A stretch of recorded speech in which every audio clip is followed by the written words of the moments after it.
अस्सलामुअलैकुम। आज की एपिसोड रेडी है और इंशाल्लाह ताला आप तक बहुत जल्द पहुंच जाएगी। तो जी, आज की एपिसोड पे छोटी सी डिमांड थी जो आप लोगों ने पूरी नहीं की, लेकिन मैंने ये एपिसोड उन लोगों के दिए जो लोग कहते हैं हमने सब्सक्राइब किया, हमारी क्या गलती। तो जी, आज की एपिसोड आप लोगों के लिए है। अगर आप लोगों ने मुझे रिस्पॉन्स नहीं दिया सब्सक्राइबर की सूरत में, तो मैं कल एपिसोड नहीं दूँगी, बिकॉज़ मेरी भी ईद है। अगर आपको चाहिए तो रिस्पॉन्स दीजिएगा और आगे भी आपको फिर मिलेगी अगर आपकी रिस्पॉन्स। तहरीर नूर आसिफ किस्त 104 पार्ट 1। ज़रा ने दारिम खान की हवेली के लान में आते हुए फ़ोन रिसीव करते कान से लगाया था।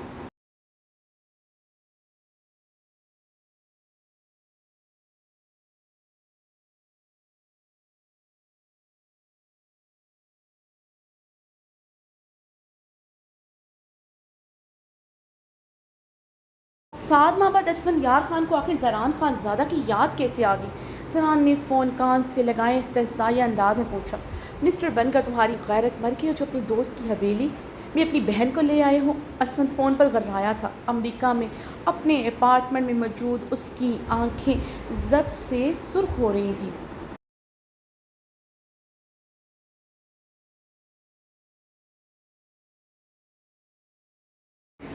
गर्दन की नीली रगें तक उजागर थी। वो अपने अपार्टमेंट में मुसलसल तैशो अलम में चक्कर लगा रहा था।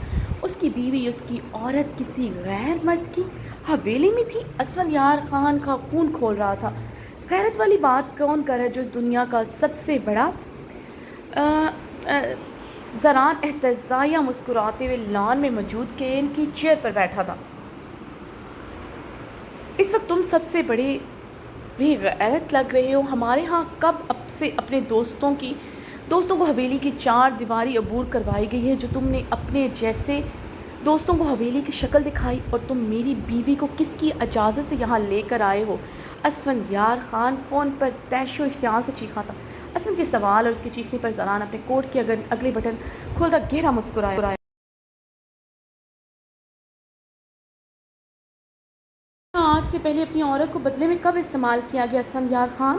पहले तुम मेरे सवाल का जवाब दो। जिस औरत को बदले की वजह से निकाह में लिया जाता है जिस औरत को जिस औरत को बदले की वजह से निकाह में लिया जाता है उसका उस पर हक इस्तेमाल नहीं किया जाता। इसलिए तुम इतनी दूर बैठे गैरत का राग अलापना बंद करो, क्योंकि अपना हर हक तुम ख़त्म करके जा चुके हो।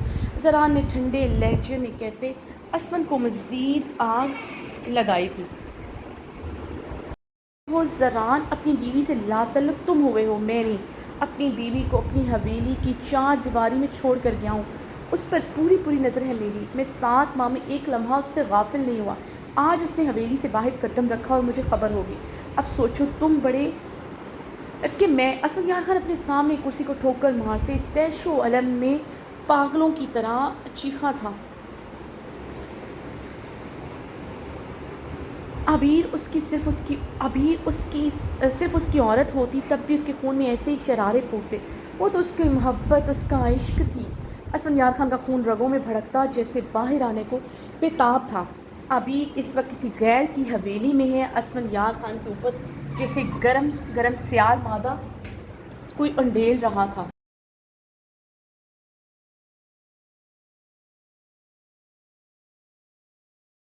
अपनी गैरत तुम ऐसे फ़ोन पर धाड़ कर जिताते रहो। अबीर अब तुम्हारी बीवी बनकर नहीं रहेगी। वो वही करेगी जो उसका दिल चाहेगा। वो बुराक से मिलेगी।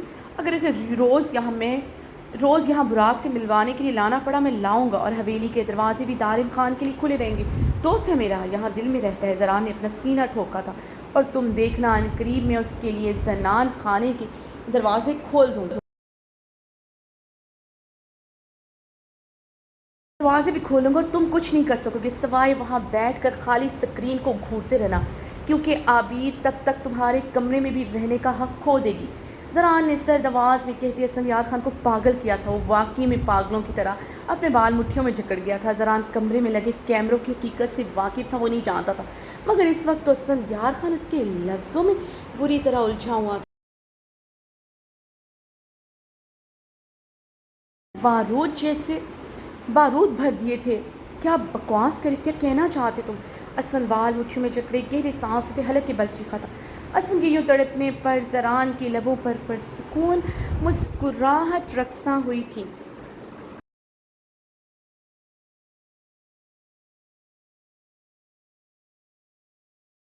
ना चाहते हो वही समझो। मैं सीधे और आसान लफ्ज़ों में कह रहा हूँ, अनकरीब आबिर पर तुम्हारा हक़ ख़त्म हो जाएगा और तुम जानते हो ऐसा कभी नहीं होगा। इससे पहले अनकरीब आबिर पर तुम्हारा हक़ ख़त्म हो जाएगा और तुम जानते हो ऐसा कभी नहीं होगा। इससे पहले मैं तुम्हारी जान ले लूँगा ज़रान, मेरे गार्ड्स तुम्हारी जान ले लेंगे। मैं शफ़ाक़ बेरहम बन जाऊँ, मेरी बीवी को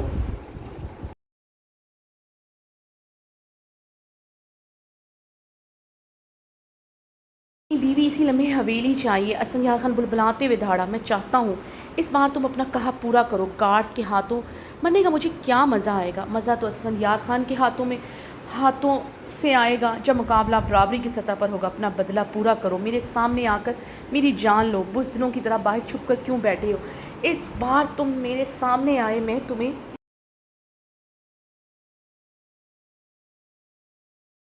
तुम्हारे सीने में उतार दूंगा और मेरी बहन की ज़िंदगी आसान हो जाएगी और वो आज़ाद हो जाएगी।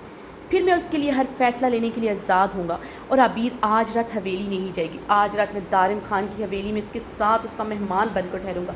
आबिर ब्राग के साथ इधर ही रहेगी। तुम्हारी औरत आज रात हवेली से बाहर किसी और की हवेली में रहेगी। अफसोस तुम कुछ नहीं कर सकोगे। में भी तुम्हें यहाँ आने में भी तुम्हें कम से कम 20 घंटे तो लगेंगे। अपना प्राइवेट जेट भी करवा डालो, फिर भी तुम जल्दी नहीं पहुँच सकते। ज़रान कहता फ़ोन बंद कर चुका था। ज़रान, तुम्हारी और तुम्हारी बहन की जान मैं अपने हाथों से लूँगा। असमा ने हल्के के बल चीखते अपने सामने पड़ी टेबल को पाँव से ठोकर मारी थी। वो उलटते हुए दूर जा गई थी। शीशा चिकना चूर होते ज़मीन पर बिखरा।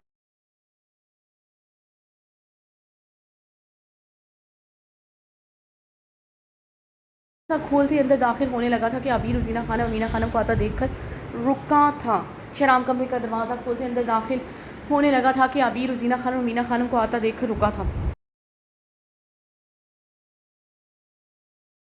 आबिर को देखकर उसके शहराम खान के लबों पर गहरी मुस्कुराहट रक्सा हुई थी। वो इस वक्त ब्लैक पैंट ब्लैक शर्ट में मलबूस था।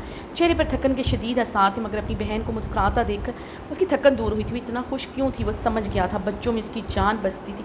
खुद सबसे छोटी थी, इसलिए उसके बाद कोई बच्चा आया ही नहीं था। मुलाजमों के बच्चे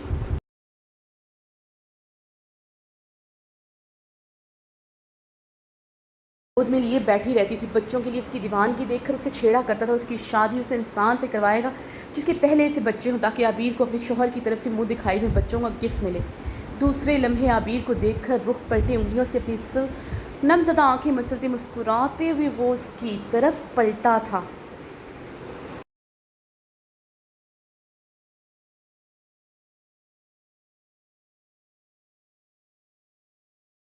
शहराम को देखते भागते हुए उसके सीने से लिपटी थी। असफंदियार खान के छोड़ के जाने के बाद वो दोनों भाइयों की लाडली हो गई थी। शहराम जो रात से एक टांग पर खड़ा था, मरते मरते ज़िंदगी की तरफ पलटा था। आबिर को देखकर जैसे ज़िंदगी की तरफ वापस पलटा था।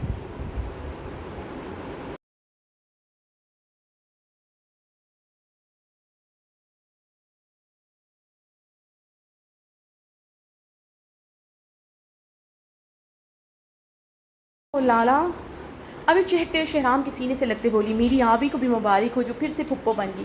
शहराम ने मुस्कुराते हुए आबी के माथे पर लब रखे थे। लाला, मैंने इसे देखा है, बहुत प्यारा है। मैं इसे प्यार करना चाहती थी, मगर डॉक्टर माहम ने कहा अभी उसे इनक्यूबेटर से नहीं निकाल सकते।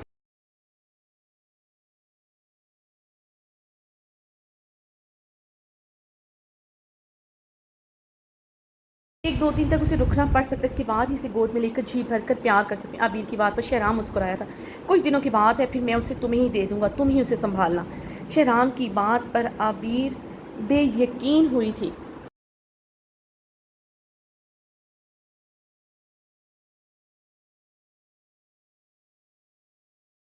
में लाला, आप मुझे दे देंगे बेबी? आबिर उसकी सीने से सर उठाते खुशी से बेयकीनी से पूछा। क्यों, तुमको क्यों देगा शहराम? अल्लाह हमारा बहारे को सलामत रखे, उसका माँ को सलामत रखे, वो है उसे पालने वाला। वैसे भी तुमको तो उस बराक के अलावा कोई नज़र नहीं आता, प्रीज़े तक नज़र नहीं आता। बहुत शौक़ है तुमको दूसरा के बच्चे का माँ बनने का, तो प्रीज़े का बनता माँ समझ नहीं आता।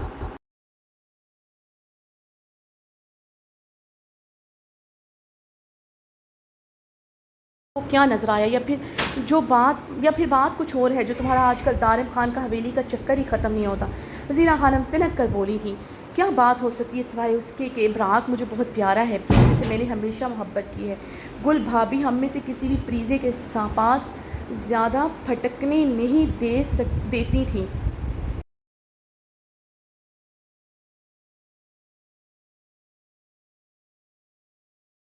वो गुल भाभी ज़रा सा प्रीजे को उठाने पर हवेली सर पर उठा लेती थी और मुझे बरा के दर्द से प्यार हुआ है। उसका दर्द और मेरा दर्द एक जैसा है। भूल गई हैं आप? आपके बेटे असफन यार खान ने मुझे कितना दर्द दिया है। आप और असफन मुझे आखिर खुश क्यों नहीं रहने देते? एक छोटे से बच्चे से क्या मसला है आपको? आबिर रोते हुए झंझलाई थी। आबिर के जवाब और उसके लहजे के भीगेपन पर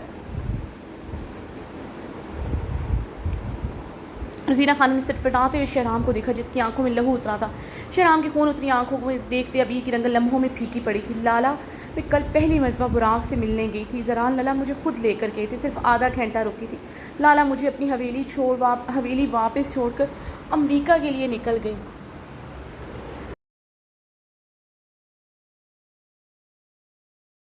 शहराम की शर्ट सीने से जकड़े लरसते लबों से वजाहत दी थी। रज़ीना खानम कल से उसके किरदार पर बार बार हमले कर रही थी। रज़ीना खानम की बात पर शहराम की आंखों में खून उतर आया था, इसलिए अभी ने खौफ से वजाहत दी थी। असफंदियार के छोड़ जाने के बाद वो बज़ाहिर तो बहादुर बनी फिरती थी, मगर वो यूं ही हर किसी से डर जाती थी। उसका कॉन्फिडेंस और इज़्ज़त नफ्स पूरी तरह मजरूह थी। खुद पर एतबार तो जैसे रहा ही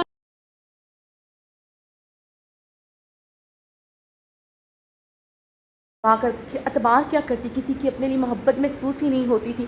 वो भी तो प्यार का इजहार करके छोड़कर चला गया था। असफंदियार खान ने ना सिर्फ जुदाई दी थी, बल्कि उसका अपनों पर यकीन एतमाद भी छीन चुका था। शहराम ने लब भीनते सुख चेहरे के साथ आबिर की गिड़गिड़ाहट देखी थी। भीगी आंखों से लरसते हुए उससे वजाहत दे रही थी।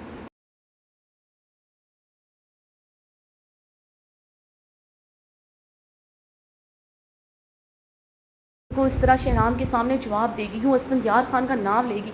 इन्हें कहाँ आदत थी आबिर के आगे से बोलने की। असफंदियार खान की हवेली में मौजूदगी में होते हुए गुलामों की तरह इनके काम करती थी। इनकी एक आवाज़ पर उनके सामने होती थी, बल्कि असफन की गैर मौजूदगी में इन 7 माह में इनकी गुलाम बनी रही थी। मगर अब वो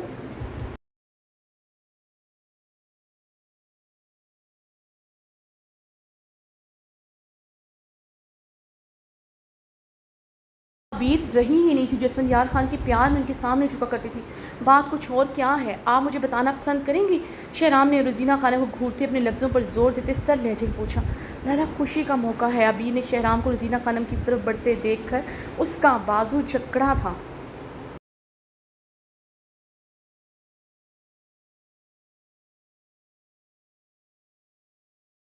में कुछ लोगों को आदत होती है रंग में भंग डालने की। शहराम ने सर निगाहों से रज़ीना खानम को देखा तो रज़ीना खानम गिड़बड़ा गई थी। एक शहराम ही था जिसके सामने उनके हमेशा उनकी बोलती बंद हो थी। बहारे में उनकी जान बसती थी। जानती थी शहराम जिस दिन बिगड़ गया तो सब ख़त्म हो जाएगा। बहारे के लिए शहराम की शदीद मोहब्बत का भी हमेशा नाजायज़ फ़ायदा उठाया करती थी।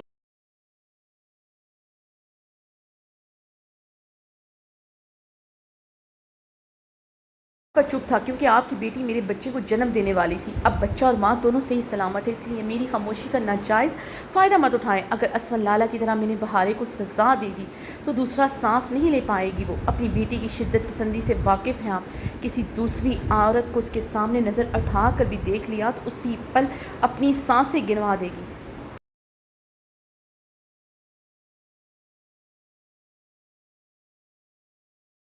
उठाने को मेरी कमज़ोरी मत समझे, क्योंकि मैं आपकी बेटी की तरह कमज़र्फ़ नहीं हूँ किसी की सज़ा किसी को दूँ। खामोश इसलिए हूँ क्योंकि मुझे भी अब असफल लाला जैसा कमज़ोर इंसान अपनी आप ही की ज़िंदगी में नहीं चाहिए। शहराम गुस्से से एक लफ्ज़ चबाते पर आया था। रज़ीना खानम पर इतने अरसे का गुस्सा था, आज उसने लफ्ज़ों की सूरत में सारी भड़ास निकाली थी। आबिर की आंखों में ठहरे आंसू उससे मुश्तल कर गए।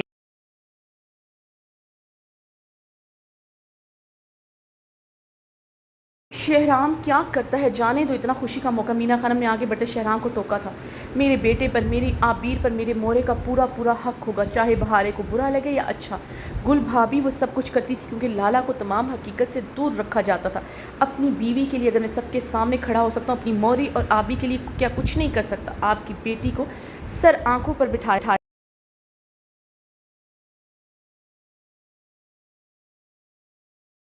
आंखों पर इसलिए बिठाया क्योंकि शहराम खान की बीवी है वो। जिस दिन उसे असफन लाला की बहन समझा तो उसे सर से उतारने में पल नहीं लगाऊंगा। उसे मेरी धमकी मत समझिएगा। शहराम खान हूँ मैं, तब तक झुकता हूँ जब तक झुकना चाहता हूँ। जिस दिन बिगड़ गया सब खत्म हो जाएगा, उस दिन आपको वट्टे सट्टे का मतलब समझ आ जाएगा कि बदला सिर्फ खून का ही नहीं लिया जाता।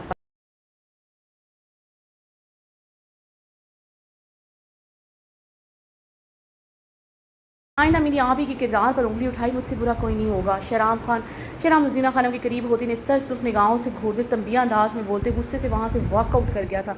जीना खानम सुर्ख चेहरे के साथ आबिर और मीना खानम को घूरते कमरे का दरवाज़ा खोलते अंदर दाखिल हो गई थी।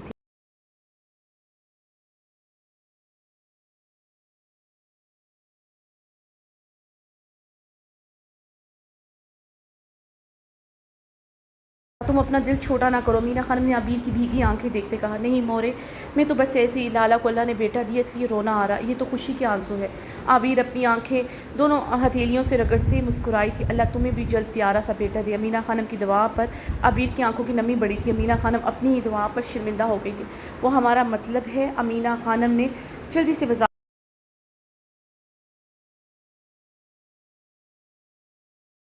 अल्लाह का बेटा भी तो मेरा ही बेटा है। अबीर अपनी चादर से आंसू खुश करते कमरे का दरवाज़ा खोलते अंदर दाखिल हो गई थी।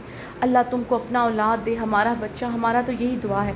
असवन के दिल में रहम आ जाए। इतना खूबसूरत, इतना गुनों वाला बेटी का कदर ही ना किया उसने। बहुत नाकदरा इंसान है वो, जिसका इतना खूबसूरत हो और प्यार करने वाला बीवी हो, कैसे अपनी बीवी को छोड़कर जा सकता। मीना खानम खुद से भराई लहजे में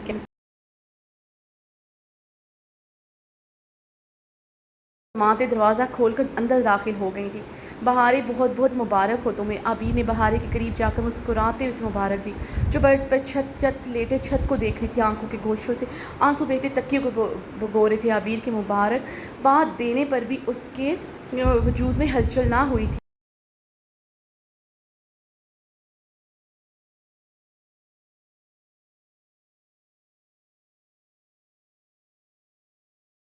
हाँ हुआ, तुम ठीक हो, तुम्हें दर्द तो नहीं? आबिर ने बहारे के करीब होते उसके बालों में नरमी से उंगलियां चलाई। बहारे ने अपनी आंखों से बहते आंसू बेदर्दी से रगड़ते आबिर का हाथ झटका था। आबिर बहारे का हाथ झटकने पर आबिर नम आंखों से मबहम सा मुस्कुराई थी। असफन के छोड़ जाने के बाद वो खुद को बहुत मजबूत जाहिर करती थी।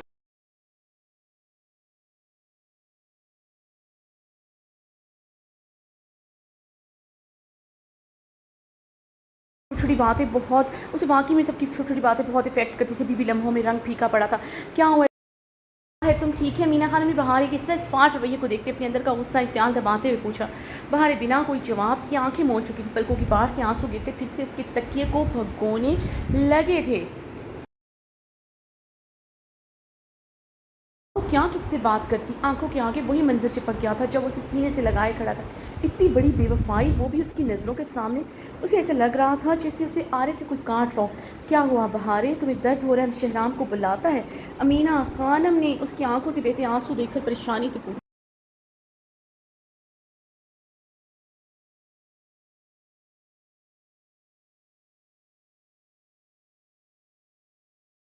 मीना खानम का चेहरा जब से सुर्ख हुआ था। भाभी अब जानता है कितना दर्द से गुजरा है। वक्त से पहले उसका ऑपरेशन हुआ, मौत के मुंह से वापस आया।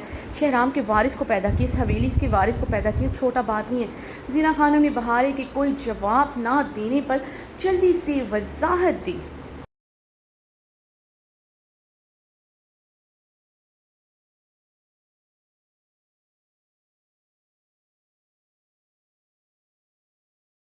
हाँ हाँ, ठीक कह रहा है तुम, इसने कोई अनोखा बच्चा पैदा किया है। और जिस दर्द की तुम बात कर रहे वो भी ठीक कहा तुमने। हम ठीक कहा तुमने, हमने बिना दर्द के ही बच्चा पैदा किया। मीना खानम तंजिया बोली थी। भाभी ऑपरेशन का दर्द बहुत होता है, रजीना खानम ने अमीना खानम के तंज पर कहा। लगता है तुम भूल गए हमने कैसा 4 4 दिन दर्द खाकर हवेली में बच्चा पैदा किया। ना कोई डॉक्टर होता था, ना कोई दवाई। शहराम की दफ़ा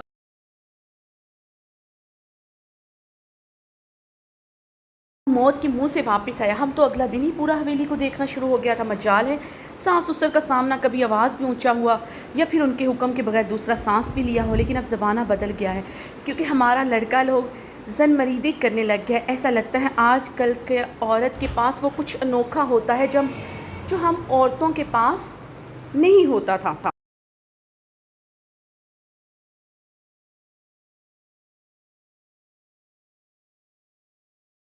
क्योंकि आजकल के मर्द लोग को अपना बीवी के सामने कुछ नज़र ही नहीं आता। शहराम ने तो सारा रिकॉर्ड तोड़ डाला है ज़लमरीदी में। अगर वो दिन रात ज़लमरीदी करता फिरेगा, तुम्हारा बहू क्यों हमको मुँह लगाएगा? गलती बहारे का नहीं, शहराम का है, इसलिए हम उसको क्या कहेगा? अमीना खानम ने गुस्से से तंजिया लफ्ज़ चबाए थे।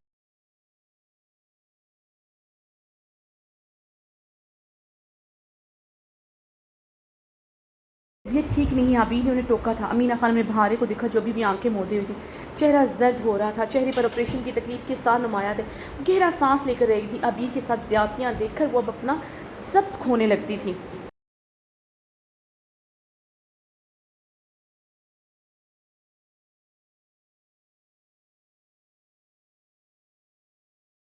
बैठो और अपना मोरे को पानी पिलाओ, इनका बीपी हाई हो जाएगा। फिर शहराम बेचारा किस किस को संभालेगा? आगे बेचारा रात से एक टांग पर खड़ा है। जीना खानम की लहजे से शहद टपकते देखकर आबिर की आंखों में तहैयर फैला था। वो समझ गई थी शहराम की बातों का बहुत ही असर है, क्योंकि वो बदल जाएं ये नामुमकिन है।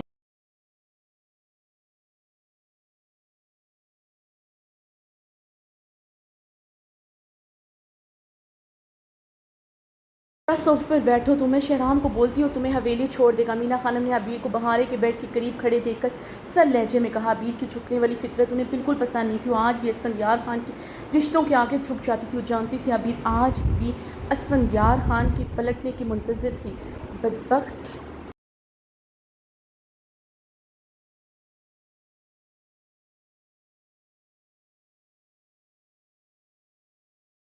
गुस्सा था। नहीं मोरे, मैं अभी हवेली में जाऊंगी, मुझे बच्चे को फिर से देखना है, उसे प्यार करना है। डॉक्टर माहम ने कहा है मैं इसे थोड़ी देर तक फिर से देख सकूंगी। अबीर की एक्साइटमेंट अरूज पर थी। अमीना खानम गहरा सांस लेते खामोश हो गई थी।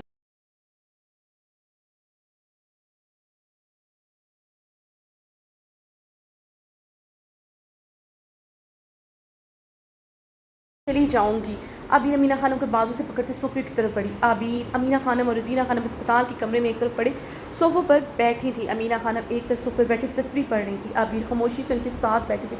कमरे में एक गंभीर खामोशी छाई हुई थी।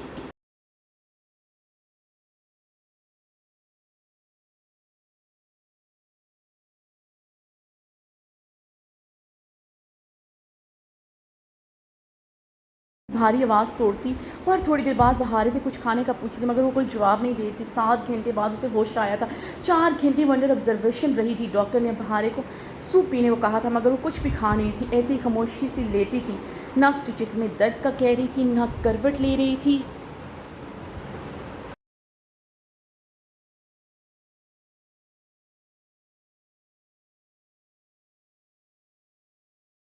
बच्चे का पूछा था, बस सीधे लेटी छत को देखी। आंखों के गोशों से आंसू मुसलसल बह रहे थे। जिससे उसका दर्द यहाँ हो रहा था, वो कितने गहरे दर्द में है। जब से उसे होश आया था, शहराम खान तब से अभी तक कमरे में नहीं आया था, और उसके अभी तक कमरे में ना आने पर बहारे का दिल खून के आंसू रो रहा था।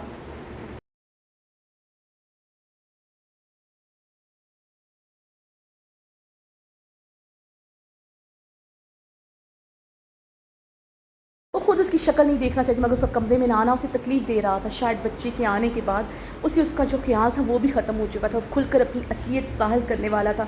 जो निकाह नहीं किया था, शायद वो करने का इरादा रखता था। बहारे की आंखों के सामने फिर से वो मंज़र आया, जब वो उसे सीने से लगाए खड़ा था। बहारे ने बेहिस्सी से अपनी आंखों से आंसू बहते साफ किए थे।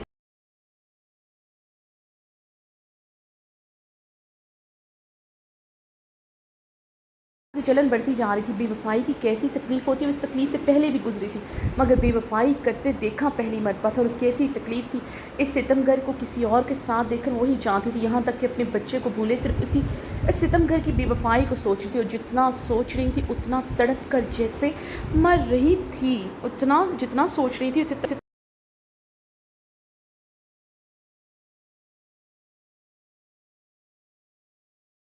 जो सितमगर के लफ्ज़ मुसलसल गूंजते उसे जैसे पागल कर रही थी। वो घर कमरा मैंने आइसिल के लिए सजाया था। वो दर्द से अपना निचला लब दांतों तले कुचल गई थी।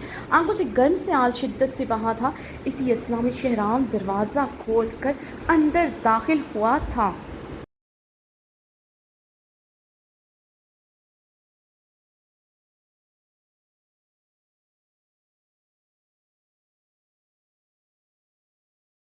कुछ भी नहीं खा रहा है, ऐसे तो ये कमज़ोर हो जाएगा। रज़ीना खानम ने सोफ़े से उठते शीरी लहजे में कहा, खा लेगी, अब मैं आ गया हूँ ना। शहराम ने बहारे को गहरी निगाहों से देखा, जो उस पार से छत को देख रही थी। वो अपने भारी कदमों की रफ्तार से बहारे की तरफ बढ़ा। उसने अभी भी उसकी तरफ निगाह नहीं की थी, मगर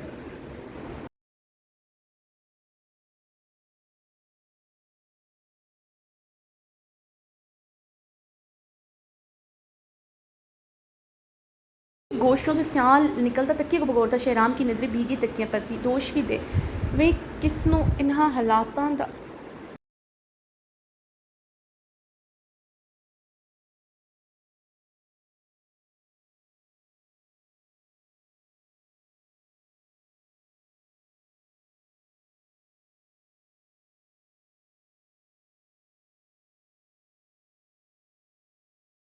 मार डाले बहारे को देखता जो अब आंखें मोड़ चुकी। शहराम ने इसकी तरफ बढ़ते चुपते हुए उसकी पेशानी पर अपने लब रखे थे। बहुत शुक्रिया इतना खूबसूरत तोहफ़ा देने का। शहराम ने इसकी आँख के गोशों से अपनी उंगलियों के पूरे से नरमी से बहते आंसू साफ़ किए।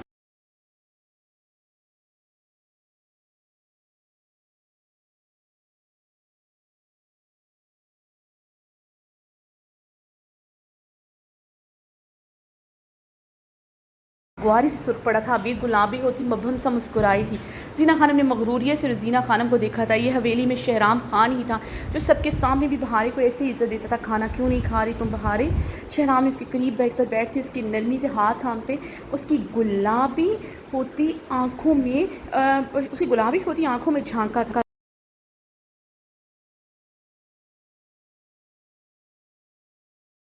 अपना हाथ छुड़वाते अपना चेहरा फेरा। शहराम कुछ पल उसे देखता रहा, फिर उसका चेहरा ठोरी से पकड़े अपनी तरफ मोड़ा। उठो, थोड़ा सा सूप पी लो। शहराम ने नरमी से कहते बेड के साइड पर लगे बटन को प्रेस किया था। बेड थोड़ा सा ऊंचा हुआ था।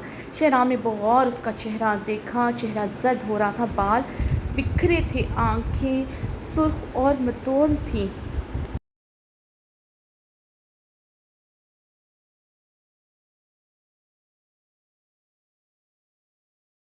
यार इस तरह एक बाल कान के पीछे अड़से थे। पास पड़े बाउल में पड़ा सूप उठाकर चम्मच में भरते चम्मच उसके मुंह की तरफ बढ़ाया। मुझे कुछ नहीं खाना ना पीना है, तुम यहाँ से चले जाओ तो बेहतर होगा। बहार ने शहराम को एक नज़र देखते मुंह फेरा तो उसकी आवाज़ इतनी ऊंची ज़रूर थी कि सबको बाखूबी सुनाई दी थी।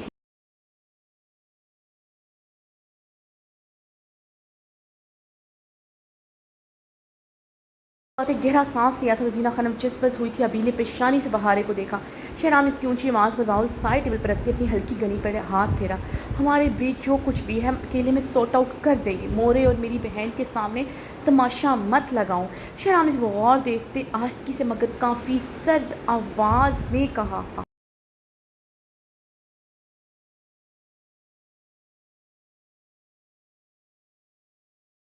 दरमियान ठीक नहीं होगा, तुमको कुछ भी सॉर्ट आउट नहीं कर सकोगे। शहराम खान बहारे टूटे लफ्ज़ों से बमुश्किल बोलते चीखी थी। दूसरे ही लम्हे से खांसी का शदीद गौता लगा था। बहारे ने अपने पेट के स्टिचेस पर हाथ रखते बमुश्किल खांसी की।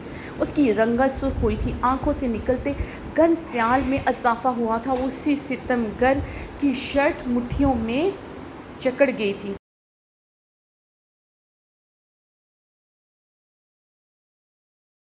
सामने से करीब हो तो उसका हाथ चकरा था। उसे इतना बुरा खांसी का दौरा पड़ा था। रज़ीना खानम अमीना खानम सोफ़े से उठते जल्दी से बहारे की तरफ बढ़ी। शहराम खान ने साइड टेबल से खांसी का सिरप उठाते उसका ढक्कन खोलते बहारे के लबों से लगाया, जो बहारे ने शहराम के हाथों से लेते ज़मीन पर फेंक दिया था।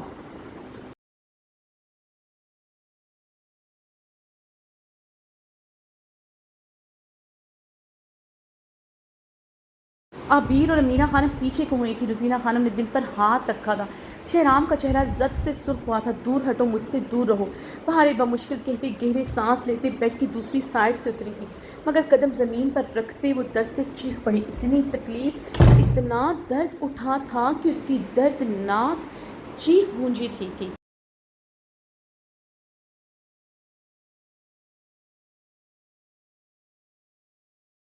जो सुर्ख चेहरे के साथ नजरें झुकाए बेड पर बैठा अपनी मुट्ठियां भींचे हुए था। भारी की दर्दनाक चीख पर वो तेज़ी से उसकी तरफ बढ़ा था। वाकई में उसे लिए शिद्दत पसंद थी। वो अपने पेट पर लगे स्टिचेस ही भूल चुकी थी। अब वो पेट पर हाथ रखी चीख रही थी, बहारे मत करो खुद पर जुल्म, तुम्हारा ऑपरेट हुआ है। शहराम ने सुर्ख नम ज़दा आंखों से उसे देखते कहा तो उसे थामा नहीं था।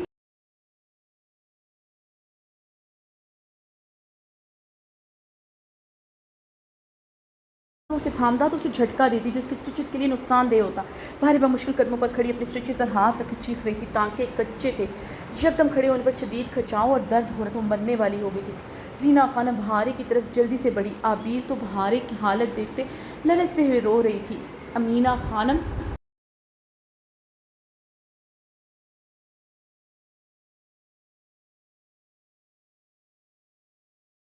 जब से सुर्ख था। अपनी सर निगाहें शहराम पर गाड़े हुई थी। जिसने अपनी बीवी को इतना सर पर चढ़ाया हुआ था वो भूल ही गई थी हॉस्पिटल कमरे में। हॉस्पिटल का कमरा अलग थलग कोने में था, वरना बहारी की चीखें यकीनन पूरे हॉस्पिटल में गूंजती।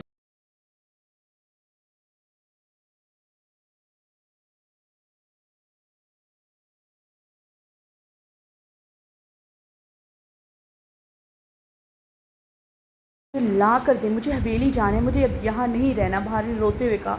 शहराम ने परेशानी से माथा मसला था। इस बात को छोटा नहीं समझ रहा था। जानता था भारी का रिएक्शन बहुत सख्त होगा, मगर इतना ज़्यादा होगा वो नहीं जानता था। वो तो जैसे मौत को गले से लगाए हुए थी।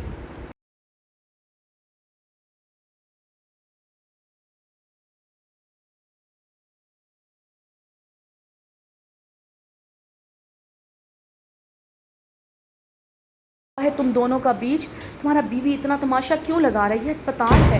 इस शहराम क्या हुआ है तुम दोनों के बीच? तुम्हारा बीवी इतना तमाशा क्यों लगा रही है? अस्पताल है। इसको सारा शर्म भूल के, और ये सब कुछ तुम्हारा वजह से हो रहा है। तुमने इतना सर पर चढ़ा रखा है इसे। अमीना खानम गुस्से से बोली। शहराम को यूँ बेबस खड़ा देखकर अमीना खानम का बीपी हाई हो रहा था।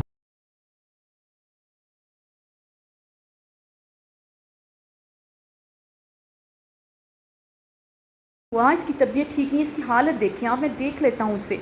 शराब ने लब नीचे बहारे को कर्ब से देखते कहा, जो मरीज़ के सफ़ेद लिबास में मलबूस थी, रंगत जर्द थी, बिखरे बाल, आंखें मुतर्म और गुलाबी थी, अपने पेट पर हाथ रखे और सिसकी और से रो रही थी। शराब ने जब से अपने बाल मुट्ठियों में जकड़े थे।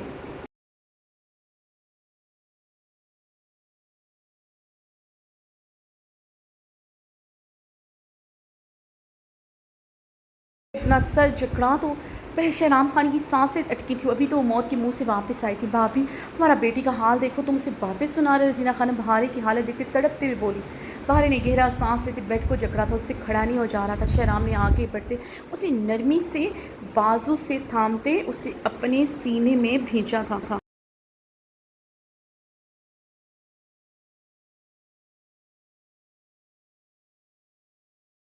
जकड़े सी कमर में हाथ डालते अपने सीने में भींच गया। बाहर गहरे सांस लेते दर्द से कहराते शहराम की शर्ट को मुट्ठियों में जकड़ गई थी। मेरा बच्चा मुझे ला दो, मैं इस पर तुम्हारा साया नहीं पड़ने दूंगी। बाहर ने शहराम की आंखों में देखते नफरत से अटल लहजे में कहा।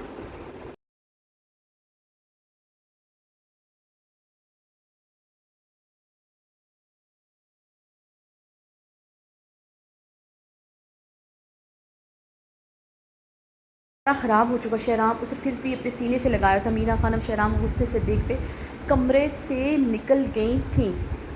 मीना खान भारी का लिबास सारा ख़राब हो चुका। शहराम उसे फिर भी अपने सीने से लगाया हुआ था। मीना खानम शहराम को गुस्से से देखते कमरे से निकल गई।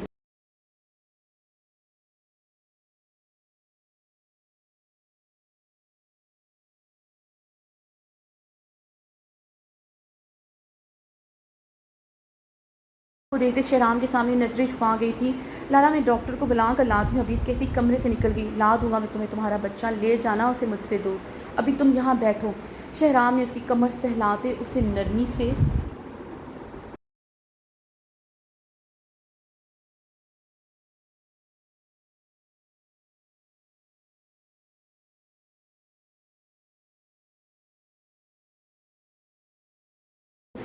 जकड़े मुश्किल बेड पर बिठाया। बहारे बेड से टेक लगाए दर्द से रो दी थी। शहराम कुछ पल बहारे को रोते हुए देखता रहा था, फिर अपनी सुर्ख आंखें मसलता कमरे से निकल गया था। तो जी, आज की एपिसोड डन हो चुकी है। इंशाल्लाह आज मैंने अपनी तरफ से वॉइस ओवर अच्छा किया है, लेकिन फिर भी मुझे देर होगी। अगर ये एपिसोड वॉइस ओवर ना करना होता तो ये कब से तैयार हो जाती है। और यकीनन मेरे 35 मिनट यहीं पे लग गए।